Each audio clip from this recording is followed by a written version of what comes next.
Get out! You don't look like someone who belongs in first class, and I'm not about to let you scam your way on board. So either leave now, or I'll have you removed in front of everyone." That was the exact sentence, sharp and loud. That rang through Gate C-12 at Seattle-Tacoma International Airport as dozens of heads turned toward the commotion. The words came not from an angry passenger or a stranger off the street, but from Diane Kessler, the lead flight attendant of Horizon Air Flight 392. Her voice cut through the quiet murmur of the boarding area like a blade, and every syllable hit with the cold precision of someone who believed they had the authority to humiliate. But what Diane didn't know, what no one at that gate realized in that moment, was that the woman she was insulting was Nia Jackson, the CEO of Horizon Air and owner of 40% of the company's shares. In just 12 minutes, Diane would lose her job, the crew would be grounded, and the future of the airline would begin to change, all because of this one reckless moment of judgment. Before we dive into the story, I want to know, where are you watching from? Drop your city or state in the comments. And if you believe no one should ever be treated this way based on how they look, subscribe to the channel and give this video a like. It helps more than you know. And stories like this need to be heard. Now let's board Flight 392 together, where appearances were judged, voices were raised, and justice arrived seat by seat. It was exactly 6 p.m. when Nia stepped quietly into the priority boarding lane for first class, wearing a simple navy blue t-shirt, non-branded jeans, and white sneakers. Nothing flashy, nothing corporate. Her only accessory was a small leather bag slung over her shoulder and the calm confidence of someone who had built an $8 billion aviation portfolio from the ground up. But today, she wasn't here as an executive. She was here undercover, following weeks of anonymous complaints filed by passengers of color who said they were routinely dismissed, disrespected, or doubted on Horizon flights. The reports had shaken Nia. Too much of it mirrored what she herself had experienced earlier in her life. And so, without cameras, assistants, or corporate entourage, she decided to see for herself. She'd boarded dozens of planes before, had been greeted with smiles and champagne in first-class lounges all over the world. But now, as she held out her perfectly valid boarding pass to Diane, she saw something familiar flicker in the woman's eyes, a look she knew all too well, disbelief that someone who looked like her could possibly be sitting in seat 1A. Diane didn't even glance at the ticket. "Ma'am, this lane is for first class," she said flatly, as if Nia had made a mistake. Nia nodded, calmly. "I'm aware." She held out the pass again, this time. Diane took it with 2 fingers, as if it were dirty. She stared at it for a second before scoffing. "This has to be fake." Before Nia could speak, Diane turned her head and said loudly, "Mark, can you verify this? I think we've got a situation." Her voice was purposefully loud, drawing attention from others nearby. Mark Brennan, another flight attendant standing just beyond the gate door, walked over, already smirking. He leaned into his handheld intercom system and called out, "Gate control. We have a questionable boarding pass here. Can you cross-check it?" The word questionable hung in the air like a cloud of smoke. Passengers waiting nearby began to turn their heads, whispering. That's when Liam Park, a Korean-American travel vlogger seated near the front of the boarding area, quietly pulled out his phone and hit record. His friend Emma Collins, a freelance writer traveling beside him, whispered, "Are you seeing this?" Liam nodded grimly. "She hasn't done anything wrong." Back at the gate, Nia's eyes narrowed, her voice steady. "That boarding pass is mine. I'd like it returned." Diane didn't respond.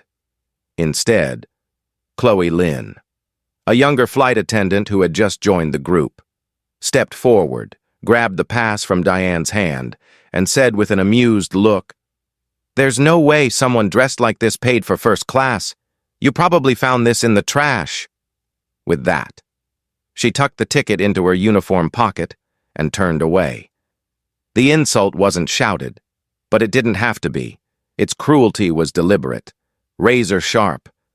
Javier Morales, the gate agent stationed at C-12, looked on with visible discomfort. He had greeted Nia minutes earlier and had checked her documents himself. He knew everything was valid.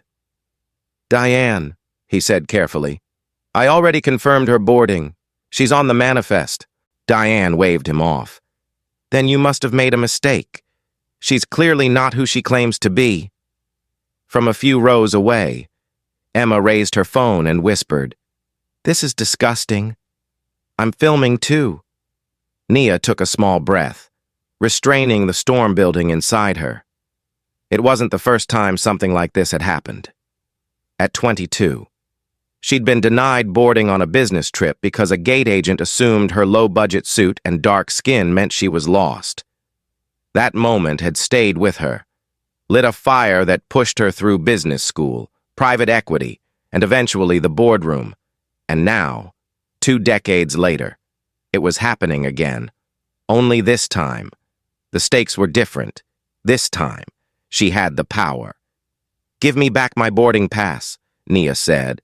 Calmly but firmly, Chloe turned her head slightly, smirking. "Why don't you go talk to security?" Diane crossed her arms. "We'll need you to step aside. Ma'am, you're holding up the real passengers." The words hit like ice water. Nia looked around. A small crowd had now gathered, some whispering, others watching in uncomfortable silence. Liam stepped closer, holding up his phone. "This is wrong," he said aloud. "I don't know who you think she is, but this is harassment."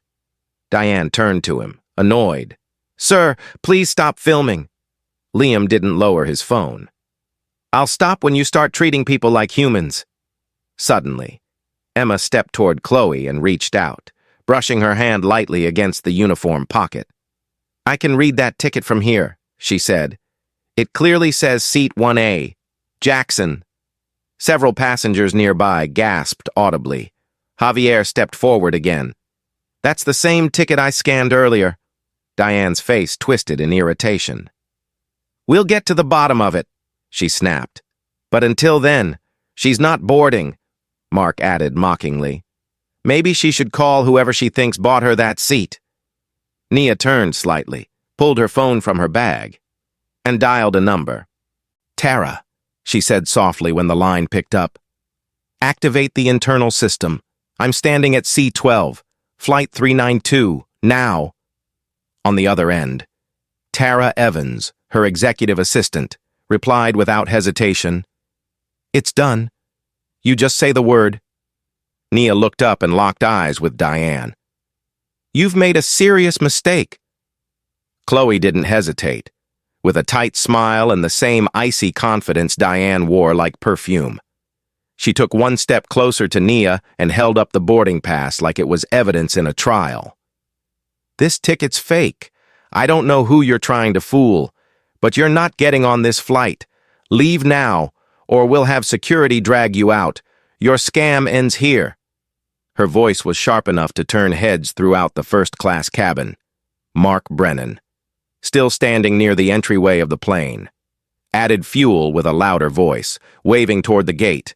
"Get out, before this delays everyone else." Then, without warning, he reached out and gripped Nia's forearm, not forcefully, but firm enough that the passengers nearby gasped in shock.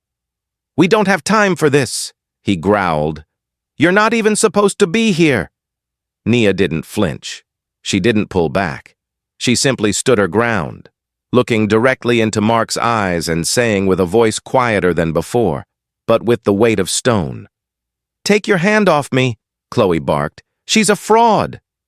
Louder than necessary, as if trying to drown out the mounting discomfort. But it was Javier Morales, the gate agent, who finally stepped forward again. "That's enough," he said, his voice steady, gaze locked on Mark. "She's on the manifest. I checked her documents myself. You're the ones in the wrong here. Diane shot him a glare so sharp it could have cracked glass. You want to lose your job too, Javier? She snapped, loud enough for passengers to hear. Then keep defending liars. Just a few feet away, Emma Collins was still filming, her hands now trembling with anger. I can't believe this is happening in front of everyone, she said, her voice cracking. You're humiliating her. Liam, still holding his own phone, turned to the surrounding passengers. You all see what this is, right? This isn't about protocol. This is about how she looks. Someone near the back muttered in agreement. Diane turned toward the two of them, trying to seize back control. You're not allowed to film airline personnel. That's a violation of FAA policy. But Javier quickly cut in. That's not true. Not if it's for accountability. And that's when something shifted. Passengers started murmuring louder. Phones began to lift. People had seen enough. And then, loud enough to echo in the cabin, a woman in row 2A said, She didn't do anything. Let her sit down. The tension, once a quiet storm, now churned in the open. But Naya had no intention of backing down. Not anymore. She glanced at her phone again. On the other end of the line, Tara Evans, her executive assistant, had been quietly logging every second of the incident into Horizon Air's internal oversight system. Tara, Nia said softly, I want the bias incident protocol activated. This is going to escalate. Tara responded instantly. Already in motion. Timestamp's been logged. Witness accounts coming in. Just say the word when you're ready to go public. Nia didn't speak. She didn't need to. Not yet. Diane, however, was only getting bolder. I've seen people like her try this before, she hissed to Mark, not bothering to lower her voice. They print fake tickets, act entitled, think someone like them can just waltz into first class. Not on my plane. The word them landed like a slap. Nia heard it. So did Liam. So did Emma. So did everyone within earshot. Javier turned sharply. You just crossed a line, he said, eyes blazing. That woman has more right to be on this flight than anyone else in this room. Diane ignored him and turned back to Nia. Show me the card you used to buy this. Now. Nia raised a brow. You mean the corporate card with my name on it? She asked, her tone bone dry. I'll be happy to, but I'd recommend you check your facts before this situation gets worse. Mark stepped in again, his voice hard. Ma'am, if you don't cooperate, we will call security. Javier stepped between them. You'll do no such thing. I'm the gate agent of record, and I'm reporting you from behind. Emma's voice rang out. You want proof? I've got video from the last 5 minutes. I'll send it to Horizon Air myself. You think they'll side with you after this? Diane glared at her. You're not involved. Emma shook her head. I am now. You made it public the second you tried to throw her out in front of everyone. Passengers began speaking up. A man in 1B leaned forward and said, She hasn't raised her voice. She hasn't cursed. She showed you a valid ticket. And you're treating her like a criminal? Another added. This is outrageous. For a brief moment, Diane hesitated, but then she snapped back into performance mode. This is my plane, she declared, and I make the calls in this cabin, and right now I'm calling for her removal. Mark moved again, faster this time, but Javier placed himself firmly between them. Touch her again, he said, and I'll have you removed. Nia stared Diane in the face and said, You've just violated Horizon Air's internal anti-bias code, Section 4.6, and I know that, because I helped write it. Diane blinked. Thrown. What? Nia didn't elaborate. She simply turned back to Tara. Escalate it. On the other end of the line, Tara's voice was calm but direct. Incident escalated. Executives flagged, legal notified. Just say the word. Diane still didn't get it, but her smirk was starting to slip. The energy in the cabin had fully shifted. Chloe looked uncomfortable now, and Mark, who had started the incident with so much swagger, was no longer speaking. Javier nodded at Nia and said quietly, "I've got your back. Whatever this is, it's wrong." And then came the medium twist. Javier turned toward the crowd and, with a trembling voice, added, "This isn't the first time Diane's done something like this. We've had complaints, multiple ones, passenger discrimination, ticket mishandling, verbal mistreatment. Every time, it got buried. But I remember, and I've had enough." The silence that followed was absolute. Diane stood frozen, lips slightly parted. Chloe took a step back. Nia nodded slowly, her voice barely above a whisper. "Then let's not bury this one. And now, to you, the viewer. What would you say to Diane if you were standing in that cabin? What would your voice sound like if it were your mother, your sister, your friend being humiliated like this? Comment below. Let your words stand where justice tried to be silenced." "Remove her!" Diane barked, her voice trembling with fury, but not fear. Not yet. She didn't know what was coming. She pointed directly at Nia as if issuing a command to the universe. "She doesn't belong here. Get her off this aircraft. Now!" Chloe, always one beat behind, but eager to prove her loyalty, grabbed the intercom handset beside the galley door and, without so much as looking at her supervisor, blared into the cabin. "We're experiencing a boarding delay due to an unauthorized individual attempting to access the first-class section. Please remain patient." The moment the announcement hit the passengers' ears, gasps erupted from nearly every row. Emma stood up instantly. "That's a lie!" she yelled. "She's not unauthorized. She's on the manifest." Liam swung around with his phone, camera pointed now at Chloe. "You just made a legal statement over a cabin-wide system. That's a recorded lie, and I've got the whole thing." Diane's expression wavered for the first time. Her hands, previously so sure and steady, curled into fists. "Turn that camera off," she snapped, but Liam didn't flinch. "Not until someone turns off the racism." Mark lunged forward again, clearly acting on Diane's order, and placed his hand on Nia's shoulder. "Time's up," he said, teeth clenched. "You're leaving." But before he could pull her, Javier stepped between them once more, this time with steel in his voice. "Touch her again," he said coldly, "and I will deactivate this flight myself." Mark looked stunned. Diane spat. "You'll be unemployed before the engines warm up." Javier didn't even blink. "Better unemployed than complicit." Around them, the cabin stirred, more phones raised, more eyes glaring, not at Nia, but at the crew.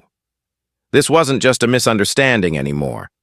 It had become a theater of prejudice, and the audience had chosen sides. Nia stayed silent through it all, letting the chaos swirl around her. Her silence wasn't surrender. It was restraint. At age 28, she'd been shoved aside by a gate agent in Chicago after being told, "People like you don't fly first class on holiday weekends." That humiliation had nearly broken her, but it had also driven her to launch her first startup. Every slight became fuel. Every moment like this, stored and cataloged. She wasn't going to raise her voice now. She didn't need to. Everyone else was finally raising theirs. From the back of the first-class cabin, a young black woman in 3C stood up, clutching her boarding pass. "I know that feeling," she said, loud and clear. "I've had it happen to me, and I've never had the guts to say anything before. But this isn't right." A man in 2D nodded. "It's not just wrong, it's a pattern." Chloe muttered something under her breath, but before she could speak aloud, Liam cut in. "Say it louder. Chloe, let's all hear what you have to say." She said nothing. Diane, still clinging to some illusion of control, tried to regain the narrative. "This disruption is unacceptable. Horizon Air does not tolerate fraudulent behavior. But Emma interrupted, shouting, "Neither do we! And right now! You're the fraud!" Nia finally looked up. She locked eyes with Diane and spoke with calm, chilling precision. "You keep saying I don't belong, but I belong more to this airline than you ever will." Diane scoffed. "Oh, really? You bought a first-class seat? Good for you. Doesn't mean you can rewrite policy?" Nia didn't break eye contact. "No, but being CEO means I already have—" That sentence didn't land immediately. It hovered in the air for a second, as though the cabin itself paused to let it register. And then Diane blinked. Chloe looked confused. Mark's mouth parted slightly. "What?" he asked, uncertain now. "You're... who?" Before Nia could respond, Emma stood up and called out, "Everyone, she's the CEO. She is Horizon Air." That triggered a ripple through the cabin. Phones shot higher. Voices overlapped. "You're kidding. That can't be—" "Wait, what did she just say?"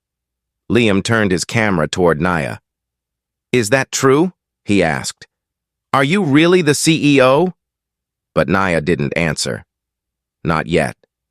She simply turned and said to Tara, still on the open call, "Let legal know the window's closing. I'm ready to act." Tara's voice came through the speaker clearly. "Understood. We're standing by." Diane heard that. Her face went pale, and her hand slipped from her hip. Mark backed up half a step, suddenly unsure. This has gone too far," he mumbled. "We're just following protocol," Javier replied instantly. "Protocol doesn't involve harassing passengers based on what they wear or what color they are."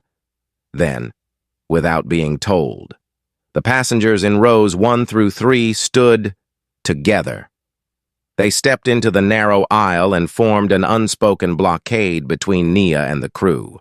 The air thickened. Diane hissed, "What are you doing?" A man in 1B looked her square in the eye. "Protecting her. The same way we wish someone had protected us." Chloe's voice cracked as she said, "This is getting out of control." Liam replied, "It was never in control. It was in denial." Diane turned toward the galley, as if looking for backup, but there was none left. The crowd had chosen its side, and it wasn't with her. Emma raised her phone again. "You have seconds left before this becomes the biggest PR disaster your airline has ever seen." Nia still hadn't declared her identity. She was letting the passengers speak for her, letting their unity tell the story. Then came the large twist. Javier stepped forward, faced Diane directly, and said, "I filed a report about you 3 months ago for doing this exact thing to another passenger. You claimed their ID was forged. Management buried it. But I remember, and now, so does everyone else."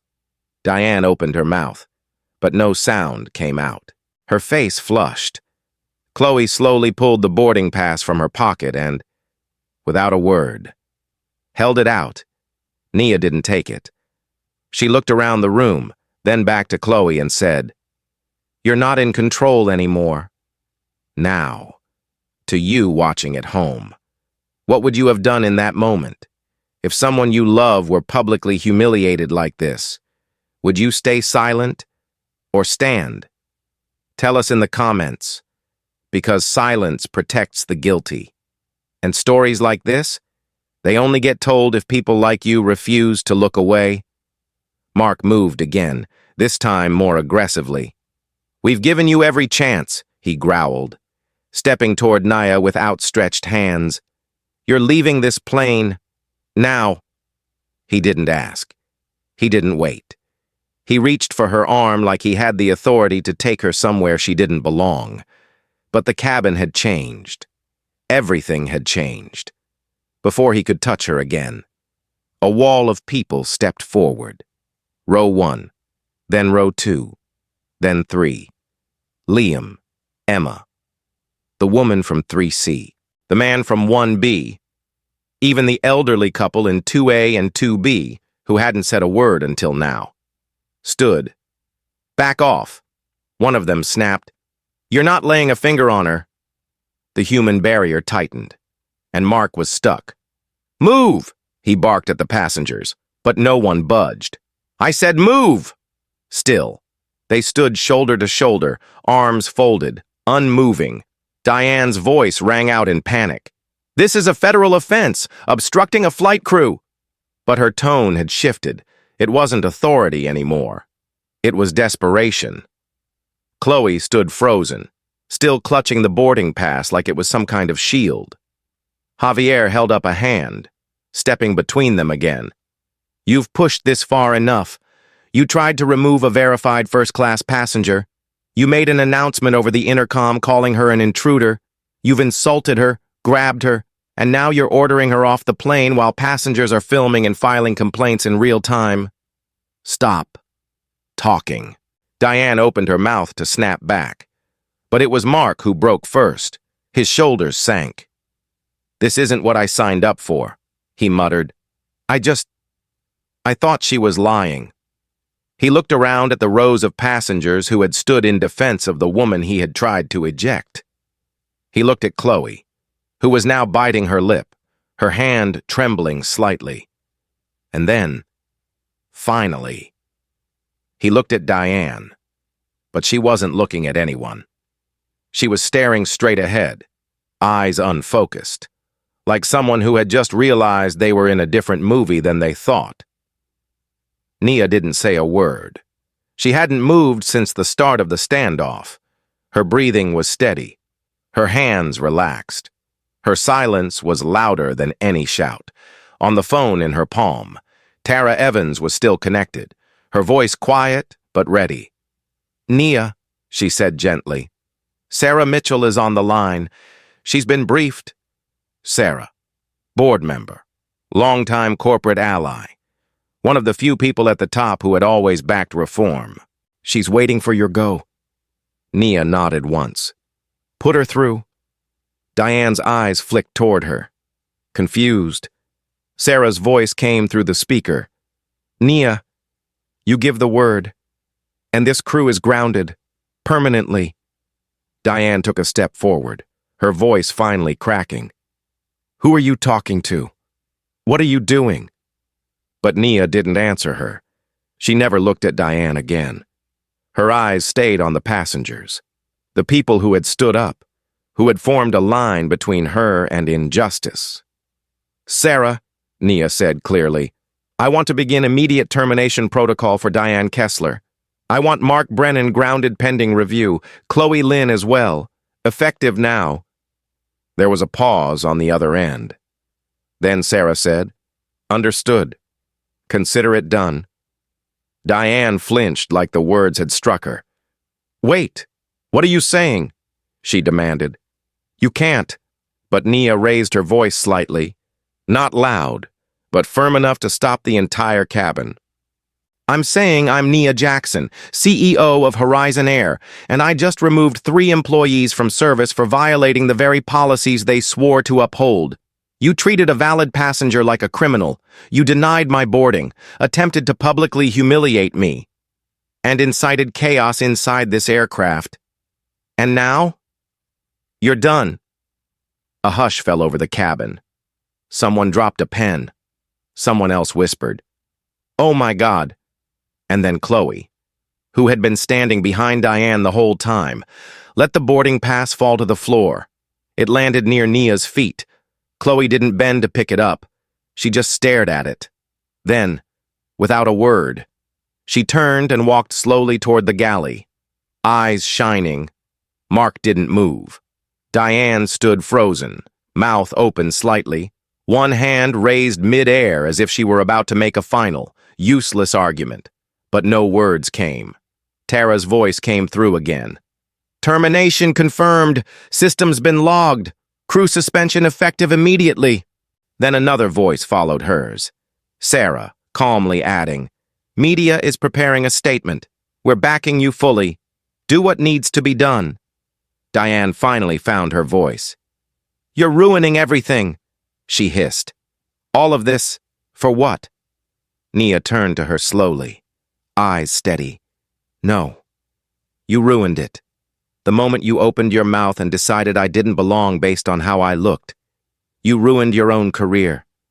All I did was finally stop pretending you were someone I had to tolerate. Passengers slowly returned to their seats, whispering, recording, some still stunned, some clapping quietly. Javier approached Nia. "I've worked this gate for 3 years," he said, "and I've never seen anything like that." Nia smiled faintly.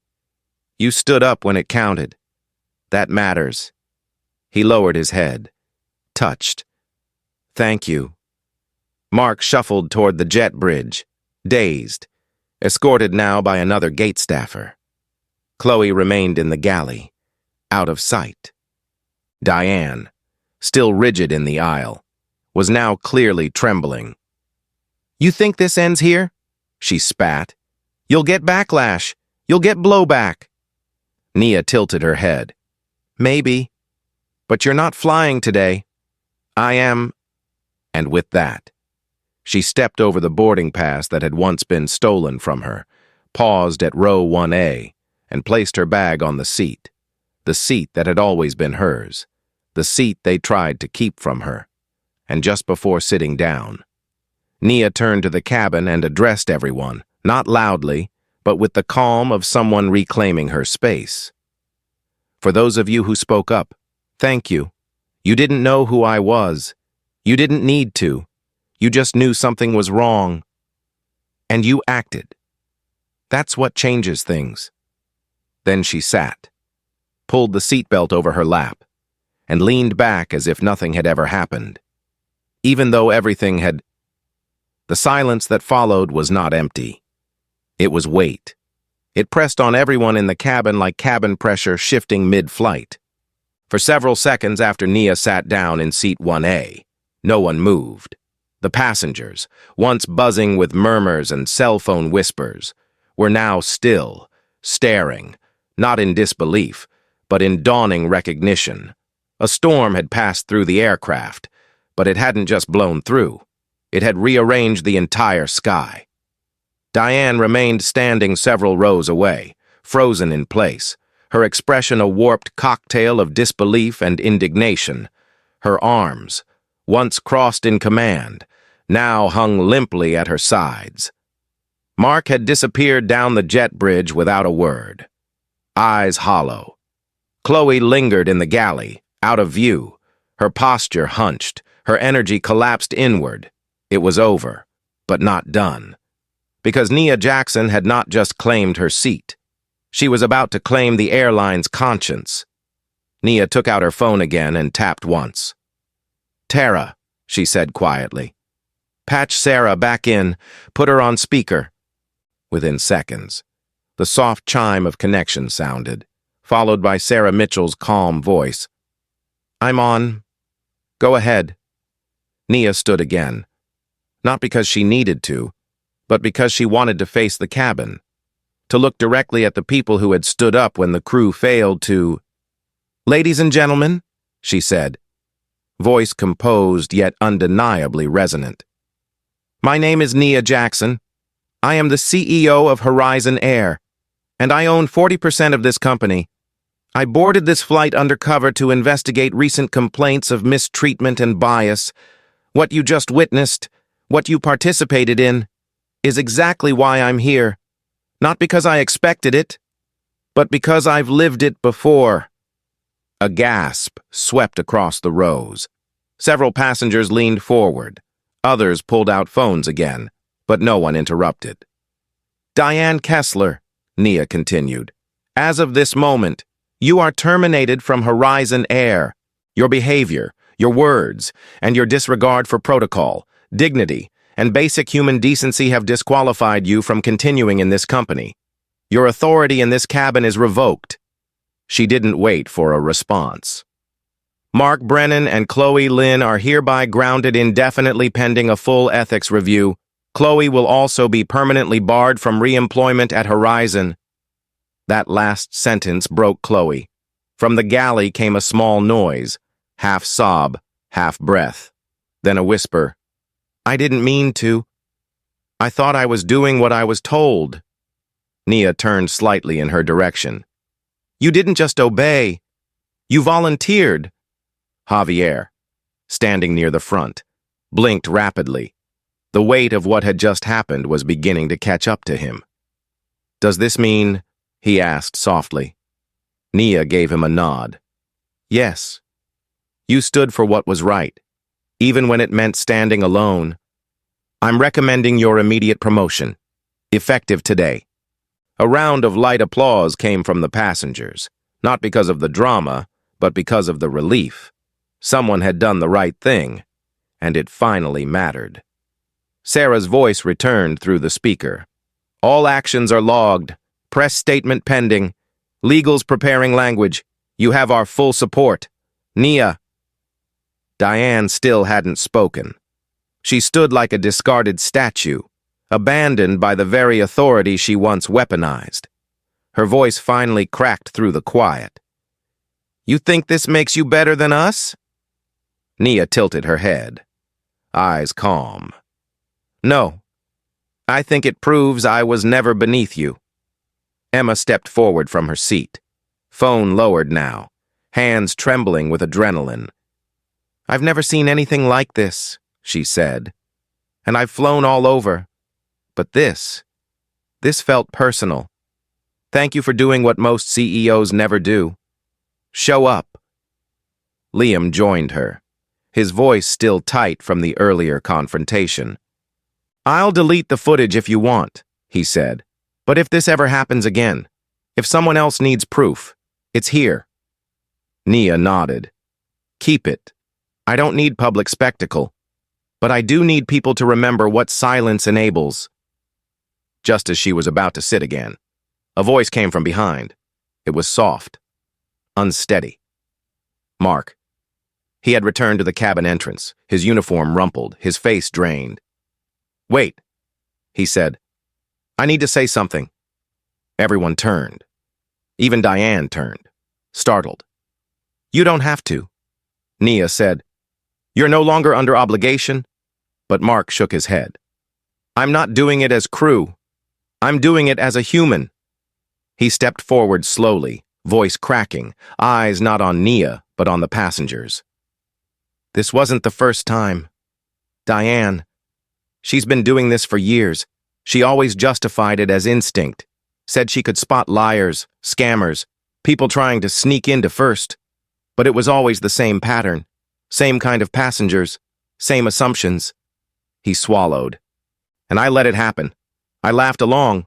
I looked away. But today, it was too much. And I broke." Diane's voice came sharp and low. "You're a coward." Mark turned to her. "No, I was a coward. Today, I told the truth." That confession hit harder than anything yet. It wasn't just Diane. It wasn't just Chloe. It was systemic, hidden in routines, whispered in galleys, embedded in training manuals no one ever rewrote. Nia exhaled slowly, then lifted her phone again. "Tara," she said, "add a full audit to the reform plan.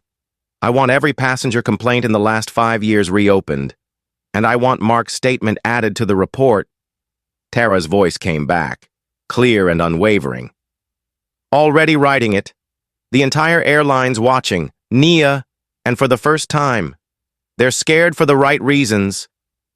The passengers remained still, silent witnesses to a moment that had turned from humiliation into justice, from suspicion into structural change. Nia looked across the cabin and said, "This wasn't about me. It was never about me. It's about the fact that every time someone is doubted, questioned, or excluded for how they look, we excuse it as a misunderstanding. But today, someone answered back, and that matters." She sat once more. This time, no one looked away. The shift from confrontation to transformation wasn't loud. It was methodical, with the cabin now calm but emotionally charged. Nia stayed seated in 1A, not because she was tired, but because she needed the silence to settle. Her phone remained on, connected directly to Tara Evans and Sarah Mitchell, who were now coordinating the internal processes in real time. "Tara," she said steadily, "initiate Phase 1. I want full suspension notices delivered to all 3 crew members before this aircraft leaves the gate. Confirm system lockout, and reroute this crew off the rotation entirely." Tara's voice came back instantly, already typing as she spoke. "Done. Access revoked. Their credentials are locked. Flight schedules updated. Legal has final clearance. Sarah just gave the green light to begin the reform protocol publicly." Nia nodded and raised her eyes to the passengers who had supported her, who had stood when the crew failed. "Ladies and gentlemen, I know this flight didn't begin how you expected, but let me assure you, it will end differently for this airline. Today, your voices forced accountability to happen in real time because of you. Change begins now." A soft ripple of applause moved through the rows, not for the spectacle, but for the justice. Javier, still by the galley wall, looked visibly moved. "What does reform actually mean?" he asked, uncertain if it was okay to speak now. Nia smiled gently. "It means no more buried complaints, no more silent reviews. Every incident of bias in this company will be reopened. Every training program rewritten, every crew member retrained. From this moment forward, discrimination is not a policy violation. It's a career-ending offense." Javier nodded, his face lit by a cautious hope. Behind him, Chloe remained motionless, back pressed against the wall. Her eyes were red, but she said nothing. But then came the voice Nia didn't expect. From the rear of the first-class cabin, Diane, still unremoved, still holding on to the last threads of her former authority, spoke. Her voice was hoarse, almost raw. "You think this company's clean?" she rasped. "You think it ends with us?" Nia turned toward her slowly. Diane's face was no longer arrogant. It was angry, cornered. "You want the truth?" she said, eyes locked on Nia. "We were told not to make mistakes with certain kinds of passengers. We were told who to watch, not just by policy, by management. I didn't make this culture. I survived in it." For a moment, the cabin was silent. And then, quietly, Nia said, "Say that again." Diane's voice cracked. "Regional leadership gave us unspoken lists, people to profile, dress codes to flag, names to double-check. It was all implied. They never wrote it down, but everyone understood. That was the massive twist. The bias hadn't been rogue. It had been systemic, baked into the unspoken culture of operations, passed down in meetings behind closed doors." Nia's jaw tightened. "Do you have names?" she asked. Diane nodded slowly. 3, all regional. You'll find them in your own HR logs if you know where to look." Tara's voice came through immediately. "I'm listening," she said. "I'll cross-check her claims against flagged reports and complaint patterns. If there's a pattern, we'll uncover it." Sarah chimed in from her line. "If this holds, it won't just be terminations. It'll be a federal compliance review. I'll notify legal." Nia looked around at the passengers again, her tone still measured but ironclad. "This is why we don't ignore moments like this. Because when you peel back the surface, you don't just find one person's prejudice, you find a system that protected it." A woman near the front, someone who hadn't spoken yet, raised her hand slightly. "I was profiled on a Horizon flight last year. They said I didn't match my ID." Her voice trembled. "But I never reported it. I figured no one would believe me." Nia looked at her with unwavering warmth.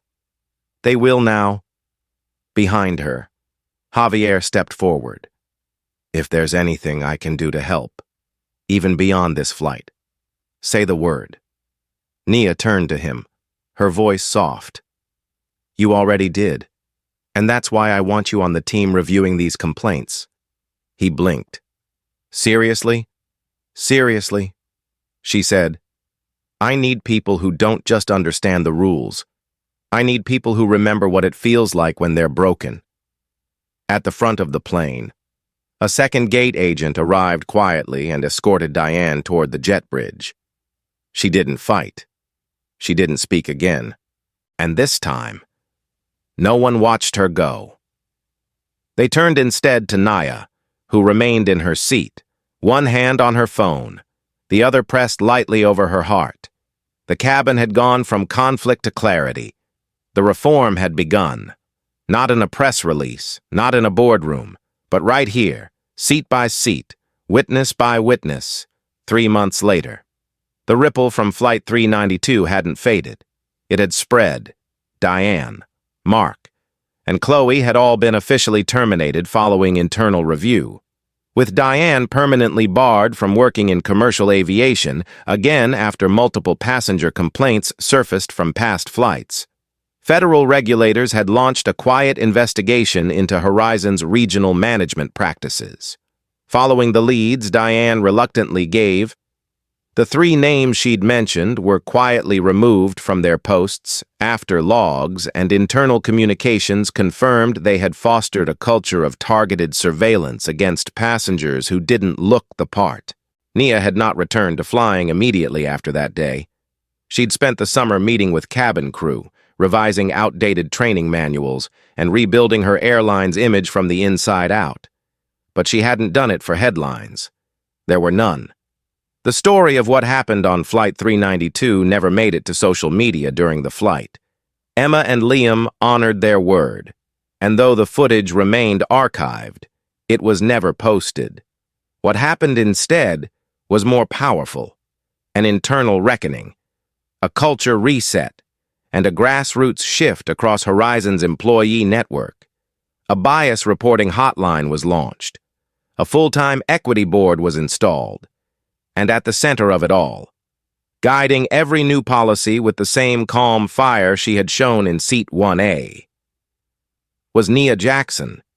She received over 1,200 letters in the weeks that followed, most of them from strangers who had never flown with Horizon, but who had seen the quiet changes reflected across the industry. A pilot from another airline wrote, "I don't know what happened on that plane, but whatever you did, it changed our training overnight."